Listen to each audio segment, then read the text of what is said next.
আওয়ামী লীগের একজন MP jail থেকে বেরিয়েছেন, জনগণের হাতে মার খেয়েছেন এবং তিনি আবার গ্রেফতার হয়েছেন, আবার জেলে গেছেন।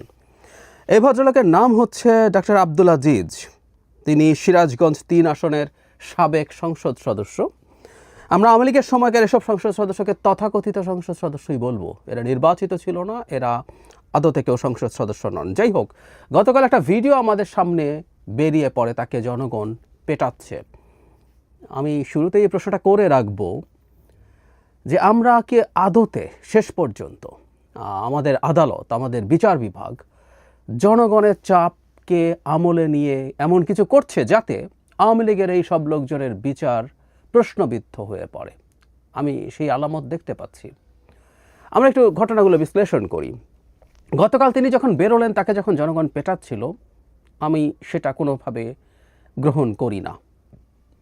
শেখ হাসিনা পতনের সাথে সাথে আমি যে ভিডিও করেছি, তার পরের ভিডিও, আমার স্পষ্ট আহ্বান ছিল আওয়ামী লীগের লোকজনের ওপরে কোনো শারীরিক হামলা করা যাবে না, তাদেরকে বিচারের আওতায় আনতে হবে, সে যত বড় অপরাধী হোক না কেন।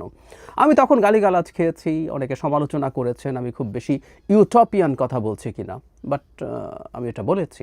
আমি এরপরও ক্রমাগত বলে গেছি, যখন দেখেছি আদালত প্রাঙ্গণে আওয়ামী লীগের বিভিন্ন অভিযুক্ত মানুষ যখন তাদেরকে গ্রেফতার করে আনা হয়েছে, তাদের উপরে যখন হামলা হয়েছে, আমি সেটার প্রতিবাদ করেছি।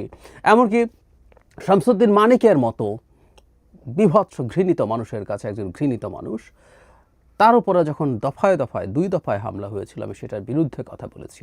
আমি ব্যক্তিগতভাবে মনে করি এবং আমি এটার পক্ষে আছি এবং আমি এই মানুষগুলোর মানবাধিকারের পক্ষে আছি। আমি হাসিনার মতো বলি না, তখন মানবাধিকারের কোথায় ছিল? যখন হাসিনার বিরুদ্ধে আমরা মানবাধিকারের কথা বলতাম, তখন তিনি তা বলতেন। এখনও কেউ কেউ বলেন যে হাসিনার সময় মানবাধিকার কোথায় ছিল। সুতরাং ভাবটা এরকম যে আমাদেরও মানবাধিকার লঙ্ঘন করার এক ধরনের অধিকার তৈরি হয়। আমরা পারি না। আমাদের এই অসভ্যতা বন্ধ করতে হবে, অসভ্যতা বন্ধ করতে হবে। কিন্তু পরবর্তীতে যা দেখা গেল সেটা আরও অ্যালার্মিং ব্যাপার বলে আমি মনে করি। এখানে তারপর তাকে পুলিশ ধরে নিয়ে যায়। আমি জায়গাটা একটু পড়ি। বুধবার দুপুর 12:30টার দিকে তাকে আদালতে হাজির করা হয়। সিনিয়র জুডিশিয়াল ম্যাজিস্ট্রেট ও তারাস আমলি আদালতের বিচারক ওমর ফারুক তার জামিন আবেদন নামঞ্জুর করে কারাগারে পাঠানোর নির্দেশ দেন। তারাস থানার অফিসার ইনচার্জ জিয়াউর রহমান জানান, অধ্যাপক ডাক্তার আব্দুল আজিজকে তারাস থানার বিস্ফোরক মামলায় গ্রেফতার দেখিয়ে আদালতে পাঠানো হলে আদালত তাকে জেল হাজতে পাঠানোর নির্দেশ দেন।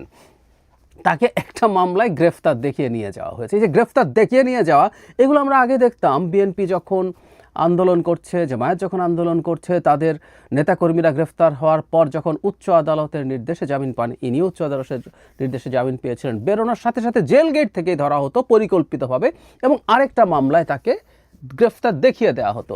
এই দেখিয়ে দেওয়া ব্যাপারটা আমরা বুঝি। একটা ঘটনা যখন কোথাও ঘটে, অনেক মানুষের নাম আসামির মধ্যে থাকে এবং থাকে প্রচুর নাম না জানা এতজন। কোনো একটা জায়গায় যদি খুব বড় সড়ো কিছু ঘটে, সেখানে অনেক মানুষের নাম না জানাও থাকতে পারে, তাই এভাবেই মামলাটা করা হয়। আর আওয়ামী লীগের সময় তো ঘটনা না ঘটলেও মামলা করা হয়েছিল, যেগুলোকে আমরা গায়েবী মামলা বলে চিনি। যাই হোক, যে কথাটা বলছিলাম সেটা হচ্ছে এইভাবে গ্রেফতার দেখিয়ে তাকে আবার জেলে রেখে দেওয়া হতো এবং সেটা ইনস্ট্যান্টলি হতো। কারণ কোনো মানুষ যখন জেল থেকে বেরোয়, অনেকগুলো গোয়েন্দা সংস্থা তার যাবতীয় তথ্য যাচাই বাছাই করে, তার নামে আর কোনো মামলা আছে কিনা, তারপর সে ছাড়া পায়। আওয়ামী লীগ যেহেতু জেলে রেখে দিতে চাইতো, জেল গেট থেকে ধরতো। আমরা এই ক্ষেত্রে যদি দেখি যে এই ক্ষেত্রে সরকার তাকে অন্তত ধরতে চায়নি, এটা ফর শিওর, নাহলে জেল গেট থেকে গ্রেফতার করা হতো এবং গ্রেফতার করে তারা এই ধরনের একটা ঘটনা ঘটাতেন, তাকে আবার ধরে ফেলা হতো।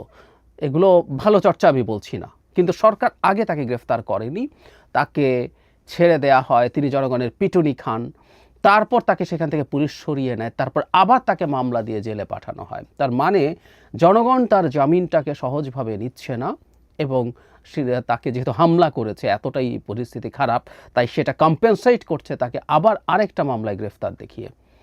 এগুলো খুব খারাপ লক্ষণ। এগুলো প্রত্যেকটা ঘটনা আমাদের এই বিচার প্রক্রিয়াকে এই বিচার প্রক্রিয়াকে প্রশ্নবিদ্ধ করেছে অলরেডি, কোনো সন্দেহ নেই। অনেক অনেক ঘটনা ঘটছে, অনেককেই এমন সব মামলায় গ্রেফতার করা হচ্ছে যেগুলোতে আদতে তারা সেই মামলার আসামি হতে পারেন না, তাদের বিরুদ্ধে আরও অনেক অনেক বড় বড় অভিযোগ আনা যায়, সেটার ভিত্তিতে বিচার করা যায়, কিন্তু আনা হচ্ছে, ধরে একটা খুনের মামলা দিয়ে দেয়া। দীর্ঘদিন থেকে আমরা এগুলো নিয়ে কথা বলছি, কিন্তু এখানেও তাই হলো এবং সরকার রীতিমতো আবারও এটাও এক ধরনের আমরা মব বলবো, মবের চাপে পড়ে এই ধরনের কাজ করছেন। যদিও শুরুতে এই প্রশ্ন আমরা করতেই পারি, এটা নিয়েও আলোচনা হচ্ছে যে এ ধরনের মানুষজন জামিন কিভাবে পেয়েছেন, এর সাথে কারসাজি আছে কিনা, এই ধরনের অভিযোগ আসলে আছে। বিভিন্ন রকম পাওয়ারফুল মানুষ, সরকারে থাকা, সরকারের বাইরে থাকা বিভিন্ন রাজনৈতিক দলের পাওয়ারফুল মানুষ আওয়ামী লীগের সাথে নানা রকম ডিল করছে এখন, তাদেরকে জেল থেকে বের করে আনতে অথবা তাদেরকে যাতে জেলে যেতে না হয়, এই ধরনের নানান পদক্ষেপ নিচ্ছে। হতে পারে সেগুলো যদি হয়ে থাকে সেসব ক্ষেত্রে সরকার ব্যবস্থা নেবে, সেসব ক্ষেত্রে সরকার সতর্ক থাকবে। কিন্তু যে ঘটনা ডক্টর আজিজের ক্ষেত্রে ঘটলো, এটা অবিশ্বাস্য। এই ঘটনা আমাদের পুরো বিচার ব্যবস্থাকে, আমাদের পুরো প্রশাসনিক ব্যবস্থাকে চরম তীব্র প্রশ্নের মুখে ফেলছে, যা আদতে এই বিচার ব্যবস্থা, মানে আওয়ামী লীগকে যে আমরা বিচার করব, সেই বিচারের প্রতি সিরিয়াস প্রশ্ন তৈরি করবে।